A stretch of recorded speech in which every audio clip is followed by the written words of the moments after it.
안녕하세요. 김성길 목사와 함께하는 GTS 말씀 묵상 시간입니다. 오늘부터는 제8권의 세 번째 주간 묵상입니다. 이번 한 주간도 묵상과 함께 풍성한 은혜를 누릴 수 있는 시냇가에 심은 나무들이 되시기 바랍니다. 세상은 힘들고 어려움도 많습니다. 그러나 감당할 만한 시험 외에 주시지 않는다고 했으니 담대하게 묵상에서 주시는 은혜들을 가지고 승리하시기 바랍니다. 우리가 이 GTS 묵상 그러면 항상 세 가지를 꼭 기억하십시오. 하나는 역동성, 감동과 깨달음, 또 풍성한 은혜의 느낌들, 그리고 또 하나는 이제 암송입니다. 그리고 또 하나는 일주일 동안의 주제가 7개가 있죠.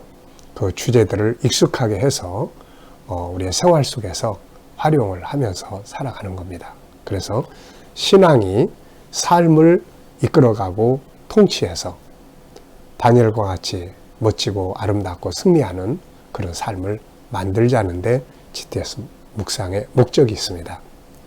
꾸준히 뭐든지 다 꾸준히 습관화하는 것이 참 중요합니다. 오늘도 좋은 묵상 되시기 바랍니다. 자, 그럼 먼저 오늘도 우리 그림을 한번 보겠습니다. 자, 이 그림을 먼저 보게 하는 것은 우리가 집중력, 또 상상력, 또 분석, 또 기억력 이런 것들을 우리가 활성화시키기 위한 내용이에요. 그리고 또 말씀을 글자를 보는 것보다 그림을 보면 훨씬 더 기억에 많이 남게 됩니다. 그래서 그림을 먼저 보고 하는 거니까 한번 잘 정리를 해 보십시오. 자, 먼저 이 그림을 보시면 어떤 느낌이 드십니까? 아시는 분들은 이게 무슨 그림이구나 하는 것을 아마 아실 거예요.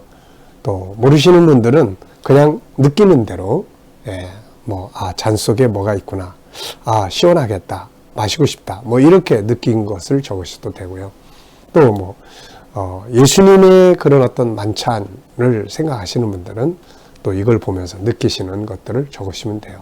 내용이 뭐냐가 답이 아닙니다. 이거는 우리 각자의 생각을 기록하는 것이 답이에요. 네. 자, 먼저 저는 이런 느낌을 적었습니다. 예수님이 나누어 주시는 떡과 잔, 그리고 아픔과 고통, 그리고 생명과 기쁨, 영광. 네. 그러면서도 엄숙함, 장면 자체가 비장함, 이런 것들 이렇게 느껴지게 되고, 예수님은 이 잔을 앞에 놓고 감사기도 하셨던 그런 장면도 또 생각이 됩니다. 네, 참 여러 가지가 섞여 있는 그런 아주 느낌을 갖습니다. 자, 그림 안에 있는 내용물을 한번 찾아보겠습니다. 우선 잔, 포도주가 담겨 있는 잔, 그리고 떡, 빵이라고도 할 수 있죠. 주로 중동 사람들이 많이 이렇게 먹는 빵입니다. 이거 얇은 거. 이것 이 자체를 먹기도 하고 여기다 또 담아가지고 먹기도 하고 그러죠. 또 그 몇 송이 있는 꽃이 있어요. 그 꽃나무 가지가 하나에 딱 있는 것 같아요. 비장함 속에 피어 있는 꽃. 그리고 주변의 상황은 배경은 어두움. 그리고 이 빵을 담은 그릇. 또 잔과 빵그릇을 얹어 놓은 탁자. 그리고 보이지 않지만 주변에 이걸 앞에 놓고 다 앉아 있는 예수님과 제자들. 네. 참 다양한 것들이 보이는 것도 있고 보이지 않으면서도 생각 속에서 보이는 것들도 있고 그런 것 같습니다. 연관된 이야기나 사람 적어보기, 저는 세 가지를 적어봤는데요. 하나는 주님의 6월절 만찬을 생각하고요. 또 하나는 아르메니아의 선교 사역 가면은 이제 이렇게 넓은 빵이 있어요. 거기다가 이것도 넣고 저것도 해서 이렇게 말아먹는 이제 그런 거 생각나고요. 또 우리가 저희 교회에서도 1년에 2번 성찬식을 합니다. 주님의 살과 피를 기억하면서 나누는 성찬식, 그걸 생각하게 됩니다. 자, 이 그림 상황이 있기 전과 후의 상황을 한번 그림 완성해보는 거죠. 이어가는 거예요. 자, 먼저 이 6월절 만찬, 이 현재 그림이에요. 그럼 그 앞에는 어떤 그림이 있습니까? 이게 마태복음으로 말하면 26장이에요. 그렇다면은 그 앞에 예루살렘 입성부터 진행되어졌던 무화과나무 저주도 있고, 그래서 저는 예루살렘 입성의 그림을 앞에다가 놨어요. 그리고 이제 이 그림 다음에는 어떤 그림이 있나요? 이제 겟세마네 동산에 그 피땀 흘리시던 주님의 기도의 모습이 그려지고, 그 다음에 재판과 십자가의 길, 그리고 저는 그림을 하나 더 그렸습니다. 그 다음 그림은 부활과 영광, 우리의 구원, 이런 그림들이 그려지고 있습니다. 상상력을 동원하는 거예요. 네. 자, 그러면 오늘 본문 말씀 우리 한번 읽어보겠습니다. 마태복음 26장 17절부터 30절까지입니다. 무교절의 첫날에 제자들이 예수께 나와서, 여기서 무교절이라는 것은 6월절을 이제 6월절은 그 출애굽할 때 어린 양의 피를 문지방에 발랐잖아요. 그래서 그날 저녁에 이렇게 양 잡아서 그 다음날 이제 출발을 해야 되니까, 430년 동안 종로로 타던 그 나라에서 그 다음날 출발을 해야 되니까, 그날 저녁에 식구들이 모여서 어린 양을 잡아서 이제 고기를 먹고, 그때 이제 누룩이 들어가지 않은 빵을 구워서 이렇게 먹었어요. 그래서 누룩이 들어가지 않은 빵을 먹는다 해가지고 무교절, 누룩이 없는 빵을 먹는 절기, 그래서 무교절이라고 합니다. 이 무교절에 지켜지는 중요한 내용은 6월절이에요. 그래서 6월이라는 말은 피를 보고 지나간다, 그런 뜻이에요. 하나님의 진노의 재앙이 지나간다. 그래서 애굽 땅에 쏟아졌던 애굽의 장자들을 각 집마다 죽음의 사자가 들어가서 생명을 끊을 때 이 피를 발랐던 이스라엘 사람들의 집은 지나가셨죠. 죽음의 사자. 왜냐하면 그 안에 대신 죽은 양이 있으니까 그 피를 보고, 아, 이 집은 대신 죽었다, 그럼 지나가자. 그래서 넘어간 거예요. 그래서 이 6월절 제물로 예수님이 오신 거예요. 그래서 지금 우리는 그분의 피를 통해서 우리가 구원을 받게 되는 거죠. 하나님이 심판하실 때 우리의 안에 있는 그분의 피를 보고 우리를 구원하시는 거거든요. 자, 그래서 무교절. 원래 무교절은 이제 이 사람들은 이제 보통 한 주간씩 이렇게 절기를 지켜요. 그래서 바로 이 무교절 첫날 절기, 이제 6월절 시간이 됐을 때 이야기를 하고 있습니다. 이제. 자, 무교절의 첫날에 제자들이 예수께 나와서 이르되 6월절 음식 잡수실 것을 우리가 어디서 준비하기를 원하시나이까? 이르시되 성한 아무에게 가서 이르되 선생님 말씀에 내 때가 가까이 왔으니 내 제자들과 함께 6월절을 내 집에서 지키겠다 하시더라 하라 하시니, 제자들이 예수께서 시키신 대로 하여 6월절을 준비하였더라. 저물 때 예수께서 12 제자와 함께 앉으셨더니 그들이 먹을 때에 이르시되 내가 진실로 너희에게 이르노니 너희 중에 한 사람이 나를 팔리라 하시니, 그들이 몹시 근심하여 각각 여짜오되 주여 나는 아니죠. 대답하여 이르시되 나와 함께 그릇에 손을 넣는 그가 나를 팔리라. 인자는 자기에 대하여 거룩한 대로 기록된 대로 가거니와 인자를 파는 그 사람에게는 화가 있으리로다. 그 사람은 차라리 태어나지 아니하였더라면 제게 좋을 뻔하였느니라. 예수를 파는 유다가 대답하여 이르되 라삐여 나는 아니죠. 대답하시되 네가 말하였도다 하시니라. 그들이 먹을 때 예수께서 떡을 가지사 축복하시고 떼어 제자들에게 주시며 이르시되 받아서 먹으라. 이것은 내 몸이라 하시고 또 잔을 가지사 감사기도 하시고 그들에게 주시며 이르시되 너희가 다 이것을 마시라. 이것은 죄사함을 얻게 하려고 많은 사람을 위하여 흘리는 바 나의 피 곧 언약의 피니라. 그러나 너희에게 이르노니 내가 포도나무에서 난 것을 이제부터 내 아버지의 나라에서 새 것으로 너희와 함께 마시는 날까지 마시지 아니하리라 하시니라. 이에 그들이 찬미하고 감람산으로 나아가니라. 아멘. 자, 먼저 감사한 일을 적어보시기 바랍니다. 어제 감사했던 것, 또 오늘 하루 시작하면서 감사한 일들 적어보시기 바랍니다. 자, 1번을 보겠습니다. 본문을 읽고 느껴지는 것은 무엇인가? 저는 두 가지를 적었는데요. 우선 첫째는 제자들이 이 17절을 보면은 예수께 나와서 물었습니다. 우리가 어디에서 준비하길 원하시나이까. 그리고 19절에 보면 예수께서 시키신 대로 하여 유월절을 준비했어요. 참 잘했잖아요. 예, 그냥 자기들 식대로 가가지고 뭐 비싼 음식점에 가서 준비한다든지 또 아니면 아예 잊어버리고 있다든지 또 자기들 마음대로 준비하고 이게 아니고 예수님께 물었어요. 이게 신앙의 원리라고 생각을 합니다. 항상 주님께 나와서 묻는 거예요. 주님, 어디서 준비하면 돼요? 주님, 어떻게 하기를 원하세요? 주님이라면 어떻게 하시고 싶으세요? 항상 묻는 거예요. 이게 참 중요한 겁니다. 이게 신앙의 원리예요. 자, 이들이 참 좋은 본을 보여준 것 같아요. 그 다음에 두 번째는 예수님께서 떡과 잔을 나눠주시잖아요. 근데 26절에 처음에 떡을 가지시고 하실 때는 축복하셨어요. 그 다음에 27절에 보면 잔을 가지셨을 때는 감사 기도를 했습니다. 저는 이게 너무 감사해요. 감동적이에요. 자기 피거든요. 이제 자기가 죽을 거예요. 이제 잠시 후부터 몇 시간 뒤에부터 펼쳐질 그 고난의 아픔이 담겨져 있는 잔이거든요. 근데 이 잔을 들고 아버지 감사합니다. 그리고 잔을 나눠주신 거예요. 몇 시간 뒤면 그 겟세마네 동산에서부터 펼쳐질 그 멸시와 천대와 모욕과 가야바의 법정에서 당할, 그리고 빌라도의 법정에서 당할, 그리고 마지막에 가시면류관 쓰고 채찍에 맞고 그리고 십자가를 지고 가다 쓰러지면서 마지막에 십자가에 못 박혀서 물과 피를 다 쏟으실, 그게 지금 담겨져 있는 잔이거든요. 참 이 잔을 들고 제자들이 나누시면서 아버지 감사합니다. 네.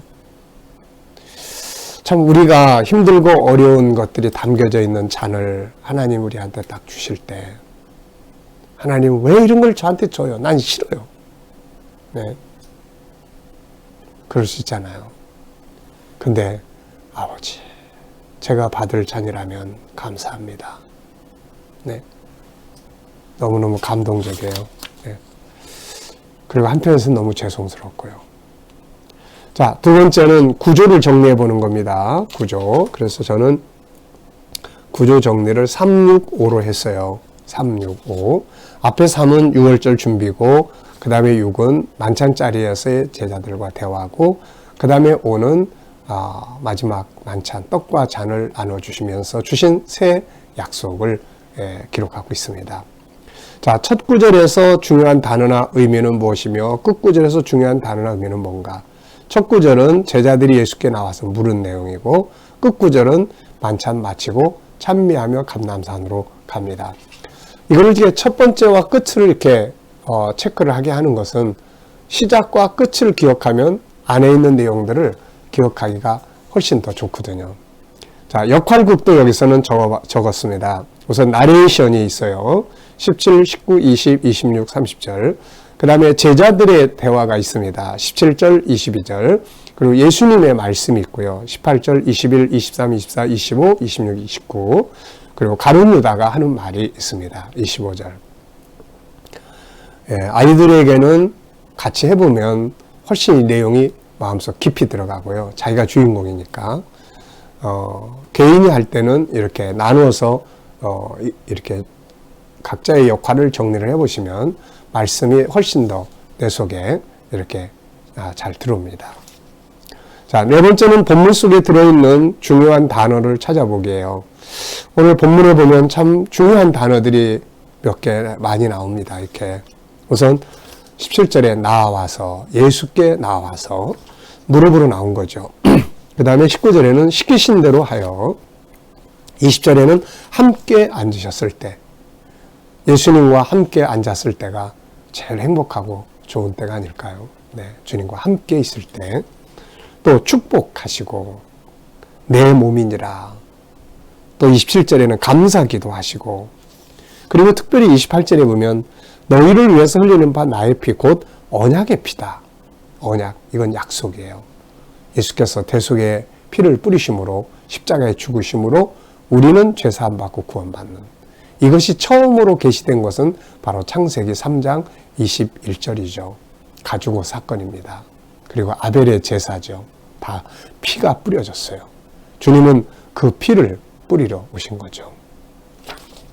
자, 그리고 이제 아버지의 나라에서 새 것으로, 참 멋진 소망이에요. 네, 이런 고난 속에서 소망을 담아주신 거죠. 네, 그리고 찬미하고 이런 단어들.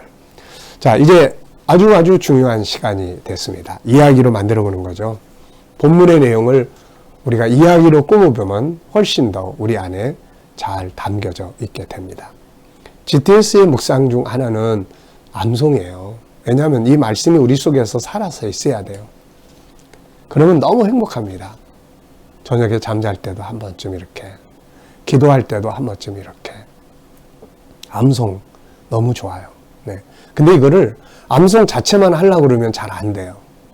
막 스트레스 엄청 받습니다. 근데 이렇게 구조를 정하고 이야기로 한번 해보고 그러면은 눈 감으면은 이 내용 전체가 다 그림처럼 내 안에 담겨져 있잖아요. 그러면 이제 나중에 묵상할 때도 한번 쫙 이렇게 점심 먹을 때 또 저녁에 이렇게 아무 때나 길 가면서 아무 때나 또 불쑥불쑥 떠오를 때가 있어요. 고난, 어려운 일 만날 때. 네. 그게 생수의 강이에요. 자, 이야기 한번 만들어 보겠습니다. 제가 만든 이야기니까 여러분은 여러분대로 한번 간단하게 해도 돼요. 또 전체를 이야기하셔도 되고. 6월절이 다가왔습니다. 제자들은 예수님께 물었죠. 선생님, 6월절을 어디서 준비하기를 원하세요? 예수님은 말씀하셨어요. 성안 아무 데에 가면 그 사람에게 이렇게 말해라. 내 때가 왔으니까 이제 제자들과 함께 만찬을 너희 집에서 지키겠다. 네. 제자들은 예수님이 시키신 대로 6월절 준비했습니다. 함께 모였습니다. 예수님은 제자들과 함께 앉으셨고 이때 주님은 아주 긴장된 분위기 속에 이런 말씀하셨죠. 너희 중 한 사람이 나를 팔 거다. 제자들은 충격을 받았습니다. 그리고 근심하며 서로 물었어요. 저는 아니죠. 저는 아니죠. 그런데 주님은 또 이렇게 말씀하시는 거예요. 나와 함께 그릇에 손을 넣는 자가 나를 팔리라. 나는 기록된 대로 가거니와 나를 파는 그 사람은 화가 있을 것이다. 그는 차라리 태어나지 않았더라면 제게 좋을 뻔하였느니라. 이때 가룟 유다가 물었어요. 선생님, 저는 아니죠. 예수님이 대답하셨습니다. 네가 말하였다. 그리고 그들은 떡을 나누기 시작했습니다. 그들이 먹을 때 예수께서 떡을 가지시고 축복하시면서 떡을 나누어 주셨습니다. 그리고 말씀하셨어요. 받아 먹으라. 너희를 위해서 주는 내 몸이니라. 그리고 또 잔을 가지사 이번에는 감사 기도를 드리시고 그들에게 주시면서 이런 말씀을 하셨습니다. 너희가 다 이것을 마시라. 이것은 죄 사함을 얻기 위해 많은 사람을 위해 흘리는 나의 피 곧 언약의 피니라. 그리고 또 중요한 것을 말씀하셨어요. 포도나무에서 난 것을 이제부터 내 아버지의 나라에서 새 것으로 마시기까지 마시지 아니하리라. 저희는 만찬 후에 찬미, 찬송을 부르면서 감람산으로 갔습니다. 이게 이야기예요. 굉장히 편하잖아요. 네. 오늘 내용의 제목을 정한다면 제목 정하는 게 참 중요합니다. 하나님이 아담과 하와를 만드시고 그리고 아담에게 제일 먼저 주신 과제가 뭔지 아세요? 이름 짓기예요. 이름. 동물들을 아담에게 다 보내주면서 이름 지어줘봐라 그랬어요. 우리가 자녀 교육할 때 이렇게 바깥에 나가서 이름 지어줘 보는 거. 이 나무 이름이 뭐지? 네. 그 이름 속에는 의미들이 담겨져 있거든요. 그리고 그 이름을 풀어가는 것. 아, 이 나무 향나무냐? 그러면 잘하네. 이 속에 왜 향나무라고 지었을까? 이제 풀어가는 거예요. 또 네가 이름을 지어줘 본다면 이렇게 이름을 짓게 하고 풀어가게 하는 거. 이게 엄청난 교육이거든요. 자, 마지막 만찬, 언약의 피, 마지막 약속, 아버지의 나라에서 고난 속에서 감사기도 시키신 대로 준비된 6월절. 여러 가지로 정해볼 수 있습니다. 자, 본문을 정리하면서 암송하고 싶은 내용은 무엇입니까? 저는 항상 전체를 다 기억하려고 해요. 그래서 항상 여기다가 구조를 적습니다. 3, 6월절 준비, 6, 만찬에서의 대화, 5. 예수님의 떡과 잔을 나누어 주시면서 주셨던 마지막 약속.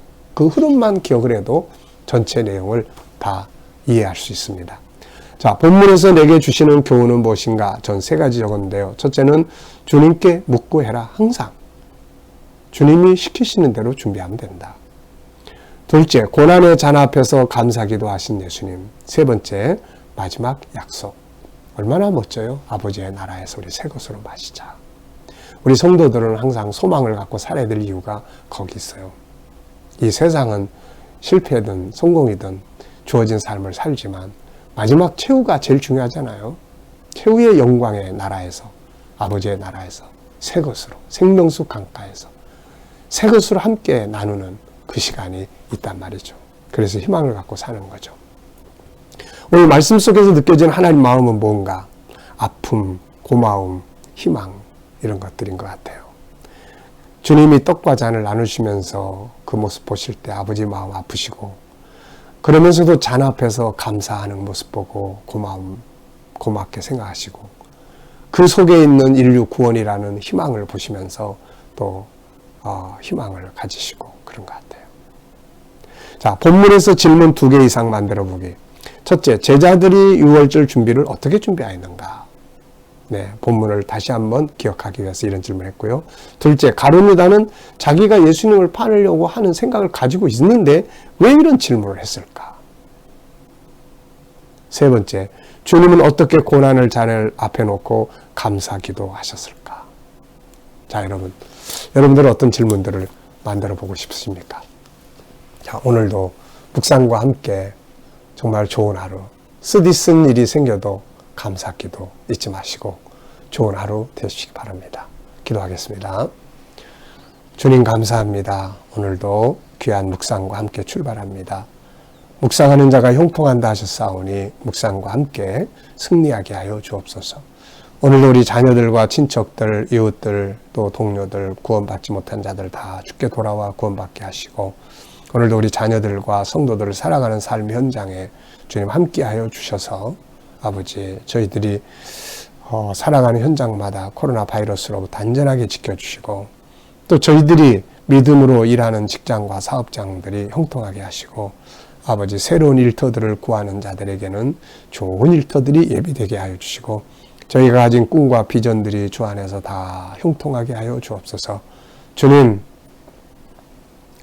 이 나라와 민족을 붙들어 주시고 이 땅에서도 코로나 바이러스가 속히 소멸되게 하시며 나라의 지도자들에게 지혜 주셔서 나라를 바른 길로 이끌어가게 하여 주옵소서. 또 주님, 우리 성도들 중에 치료받는 성도들, 아픔을 가진 성도들 은혜 중에 치료하여 주셔서 늘 강건케 하시고 건강케 하여 주옵소서. 주님, 오늘도 세계 곳곳에 있는 선교사님들과 저들의 사역에 함께하여 주시고, 또 이슬람권, 힌두권, 공산권, 불교권에서 핍박받는 주의 백성들이 있으면 지켜주시고 승리하게 하여 주시옵소서. 감사하며 예수님의 이름으로 기도하옵나이다. 아멘.